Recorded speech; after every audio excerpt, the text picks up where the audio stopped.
my sister calling me. Hi, my name is Emilio, aka ABJ, and no, it's not what you think, so don't even think about it. But welcome to my YouTube channel. I've been trying to do this for a long time. Everybody's been telling me to do it for a long time, and finally, I grew some cojones. And if you don't know what that means in Spanish, I'm not saying it in English, okay? But yeah, so I just grew the cojones to actually stand up here and do this. This is my first ever video. I did do a video a while ago, but that thing went terrible, so it wouldn't upload. So this is my first official video. Thank you for coming and watching. Be sure to like, comment, subscribe, and please, please, please, if you guys have anything you guys want me to talk about or do, please leave it in the comment section below.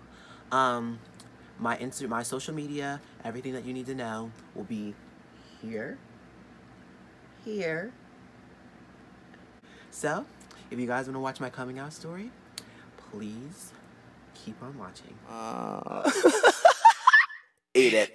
Bitch, I was your beat. Okay, so starting with my coming out story, I'm gonna start as a young age. Like when you were a little kid, like you probably watched like the Cheetah Girls, or like That's So Raven, or like the Jonas Brothers, or like watch the Incredibles or something like that. Well, like all of those shows had something to correlate with me, or like High School Musical. Like when I was younger, like the Cheetah Girls came out first. Like that was the first bops. Like as a kid, that was the first thing that like I love them. Like they were all like some beautiful women. Like I didn't really like look at them as like being cute. I thought of them being like, yes, like work. And when we would throw talent shows as a kid, we would throw talent shows. It would be my sister Zakira, and then it'd be my cousin Ariana and Asia, and then it would be me. And we would throw talent shows like at my grandma's house for like Christmases, Thanksgivings, 4th of July's. Like it would just be like, you know what I mean, in my grandma's house in her living room, and they would take paper plates. They bought a pack of paper plates that had like numbers on them, and it'd be like number 1, number 2. So it was basically like American Idol, but like with us, like a group, and then we would do individual things. Well, when we did the group things for That's So Raven, not That's So Raven, but for the Cheetah Girls, I would always be Sabrina. Now, that was just clue number 1 for my family, but nobody still got it. But the next thing, that was High School Musical. Now, you know, Sharpay was just that girl. Like, you just knew. Like, when Sharpay walked in the room, her outfits were always on point. She was always there. She was never late for a party. Everything was on fleek, okay? So, Sharpay, she was just that girl. And I always wanted outfits like Sharpay, period. I wanted a little Yorkie like Sharpay, like I got right here. Like, I would be walking around, like, you know what I mean? Like, bam, like, but, I always wanted to have everything that she had. And when I was in 2nd grade, around this time, we had a talent show, and it was for a class. Like, you know when you have like those books, like those little like books that you had to read, but they were like a whole bunch of segments in one. Well, we had a talent show, so I was like, okay, I picked like a whole bunch of songs, and somebody had picked my song, and I got pissed, so I changed my song midway through, and I changed my song to Bop to the Top by High School Musical Sharpay, and I freaking murdered. I slayed the game. You already know I was coming for people's gigs, like, and that was just sign number 2 as a kid, though. And then the third thing, not everybody knows the Jonas Brothers. I don't care what you say, everybody knows the Jonas Brothers. Well, Nick, before the struggle was real and he had curly hair, that was my man. I don't care what nobody say. I don't care if people are older than me. I don't care. I do not care. He was my man. Like, he was mine, and he knew he was mine because he would just know it. He went, like, he ditched Miley Cyrus real quick. Like, he just knew. And then the Incredibles came around. So, like, once High School Musical came in, the Jonas Brothers came in right after that. And when the High School Musical came in right after that, the Jonas Brothers came in right after that. And girl, let me tell you something. Then the Incredibles came out. And I'm sorry, y'all be like, he is weird. Like, why is he saying this right now? But I'm telling you right now, I had a huge crush on Dash. Now, y'all probably like, what? On a character? Yes, I had a huge crush on Dash. Like, he could run in my DMs any day. I don't care. And then, like, I didn't get a chance to watch the new movie yet, so don't be putting no spoilers. But I bet you in the show, he probably still looked fine. I'm older now, so that's a little pedophile-ish. So please disregard that. But at the age that I was before, I knew that Dash was my man. And that's just the point blank in the period. But then I went to junior at a Gap. And then I saw all the fine men that were in there. And I used to be just plotting as a kid that I thought these men were cute. But I still let it go. I played basketball. I played football. Like, you know what I mean? I was your average boy. I played baseball like I was just your average boy. Like, I was cool. Everything was fine. So then I moved down further down the road. And then junior high hits. Because after elementary school, I was done. Like, everything was over. Elementary school hits. And I had, like, feelings that I liked boys. But, like, I would just stare. But never, like, directly stare. It was sort of like a side eye. But, like, so nobody would think. And I would be getting dressed. Making it seem like I'm getting dressed. But I was really eyeing all those boys in that locker room. Sorry, boys. But, yeah. So that was just, like, the thing for me. Like, I just felt like I just had to, you know what I mean, hide it from everybody. So I knew, like, young, but it was confirmed in 7th grade. 7th grade is what, 13, 14? I was always a year older than everybody. So everybody was 13, going on 14. I was already 14. From there, 8th grade comes along, but there was just one boy.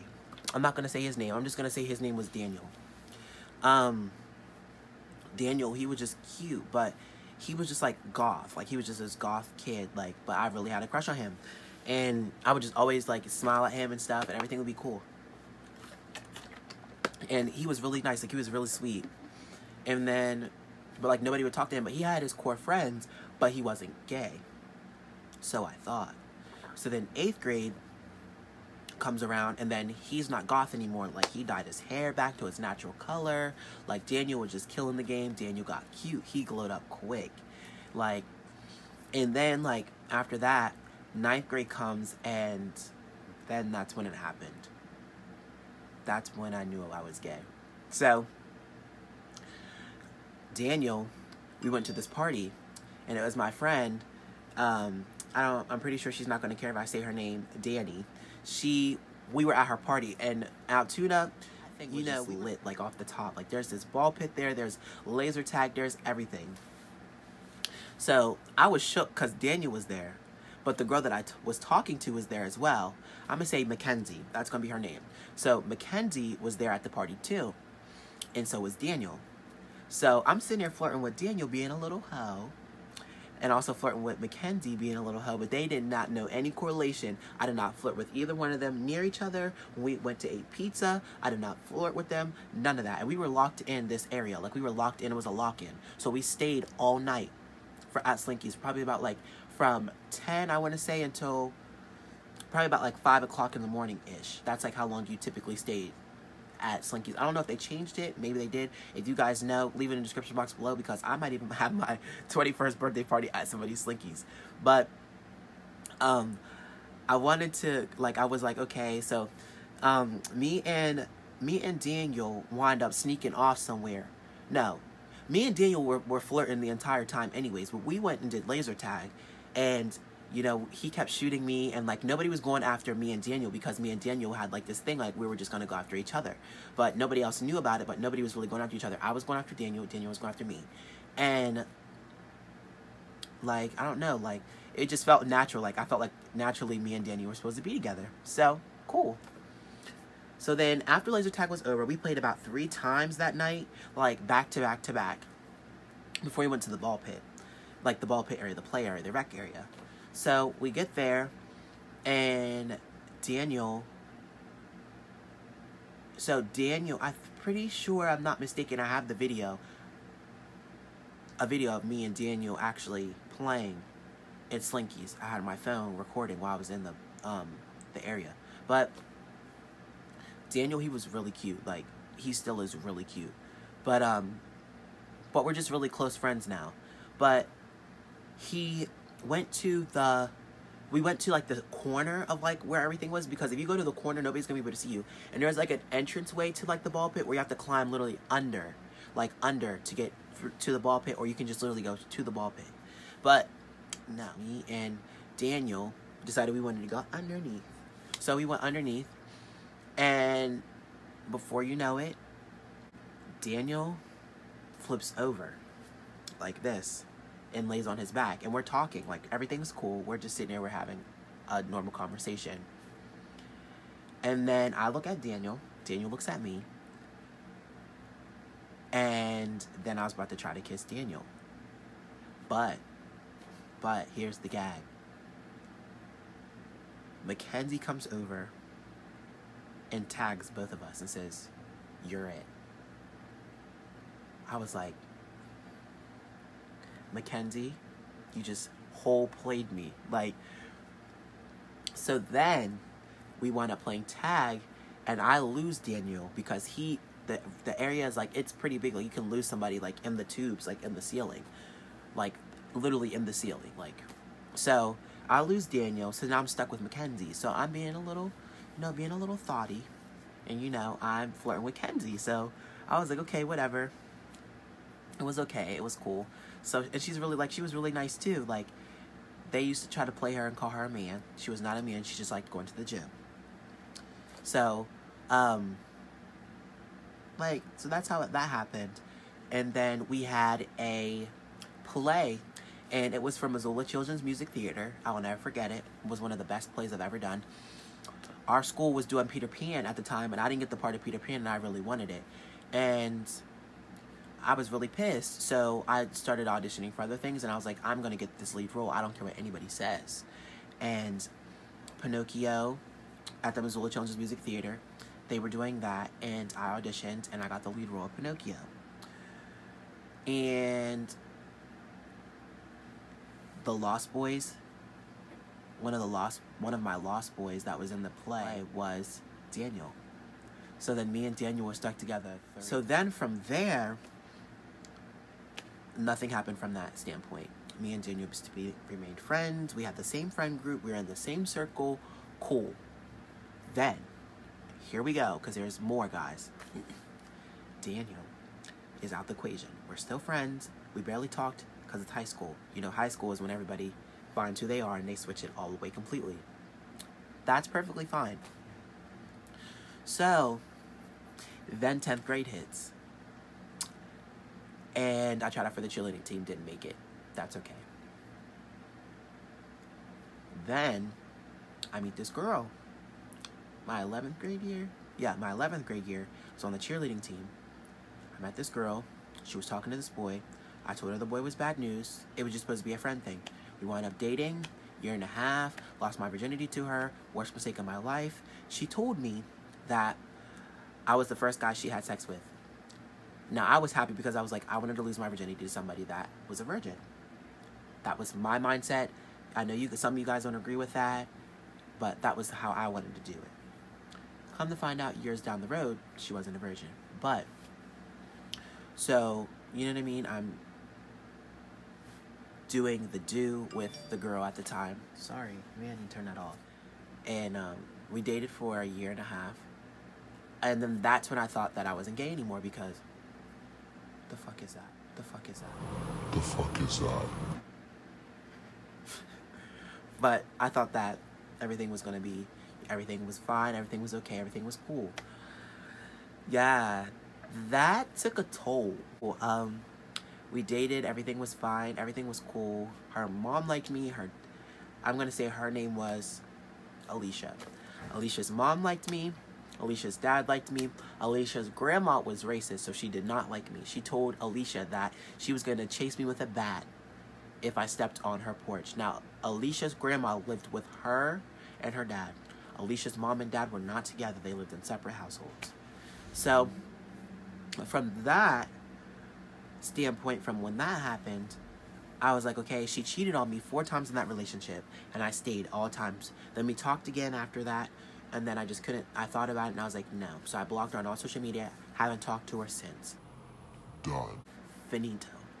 So then after that is when I started sneaking around with boys because I was like, I don't really like girls like that. Like, they're not my cup of tea. I felt the courage that I was able to just, go hang out with dudes. Like, nothing serious, like a little make out here and there, And then that's what happened. So I was like, all right, whatever. It's cool. Then I was almost outed by this kid who was annoying, and he went around the school. Okay, I'm not gonna play it like it didn't happen, but I sent my nudes to this kid. Biggest mistake, I know, but he didn't send them to anybody because they were through Snapchat. And I was like very clear, like, you screenshot, like, this is over. I will block you. So it's like, okay, cool, everything was fine. He went and told the whole school, like New York Press, New York Times, that I was hung as a horse. Why would you go around and spread that? I mean, that's to each his own. Everybody. But why would you go around and spread that knowing that I wasn't out? Why would you do that?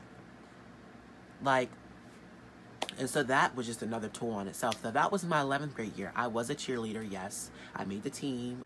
I tried out my 11th grade year for my 12th grade year and didn't make the team at all. So I was okay with that. I was upset. I was a little distraught. I was hurt. But I was fine. But it was okay, like, but for the most part, I started talking to boys a lot more. And then, I think, I'm going to say his name is Braden. Braden, I was talking to him, and, you know, we talked for a little while. And then we did the do. Well, not really did the do. We did some other things. And, like, you know, my name, ABJ, just use your mind for that. But we did that, and then he just stopped talking to me. He told me he thinks that we should just be friends, and I was just pissed off, and I was like, I didn't talk to him ever since. But, like, how could I be friends with somebody who I've done, you know what I mean, that with? So then there's that half of that. So then I started dating this boy, I think about, like, what, 4 or 5 months ago? And then everything was fine, but he was just too controlling for me. I'm talking to this boy now. And he's fine. I would not spill any names. I would not spill any pictures. But he's cute or whatever. Okay, so now we're going to answer some questions that you guys have asked me through my social media platforms. And if you guys want to know anything, you guys can always message me through my social media platforms, or you can comment in the comment boxes below as well. The first question is, how did you do it? It took a long time. Like, it was a scary process. I wanted to do it a long time ago, but I just felt like it wasn't the right time. And, like, I felt like a lot of my family members weren't accepting of it at first. Like, I thought that's what was going to happen. And then one of my close friends, we were driving in a car, and I told her that I liked this boy. And she was, like, so happy that I told her, and da-da-da-da. And then I told another one of my coworkers, a manager of mine, and we were talking about it, and she was saying, like, how I needed to tell my mom. And I was like, I'm afraid to tell my mom. And I worked at Burger King at the time, and I was talking to her, I was talking to some of my friends that I work with, and I was like, well, and some of my colleagues as well, because I wasn't friends with, like, everybody, but I was talking to them, and I was basically like one day, it was in October, I think, pretty sure it was October 18th, and I walked up into my mom's room, I knocked on her door, and she was on her phone in her room, and I was like, Mom, I gotta tell you something. And she was like, what? And I was like, I'm gay. And she was like, okay. I already knew that. I was just waiting for you to tell me. So, like, that's how I told my mom. It literally was like, came out, makeup, it made me happy. So I started doing that, and then, oh, hi, Ben. He's looking right at the camera. Say hi. This is my other friend, guys. Say hi to my friends. This is my baby for real. Like, Benny, he's my babe, but Spence, like, that is my boo. Like, Spence is like my straight boyfriend. Like, next case. How old were you when you realized you were gay? I said before 13 or 14. Yeah, 13 or 14. But, like, I always had the thought of it because I was making dresses out of sheets. So, and I forgot to mention, too, about me wearing my mom's heels when she wasn't around, too. So, you have that as well. Next question. How do you deal with homophobes?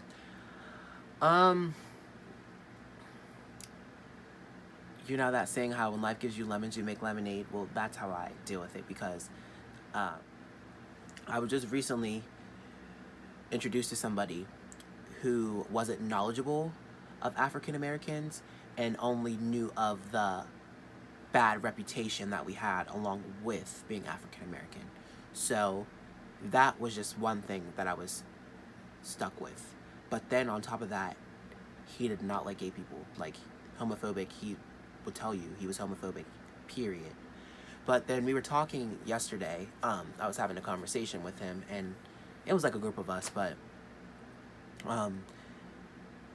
they, like, he took me to my job interview like a couple like months ago, and he basically was like nice to me. We talked, we had a conversation. He was really cool. Like, I liked him.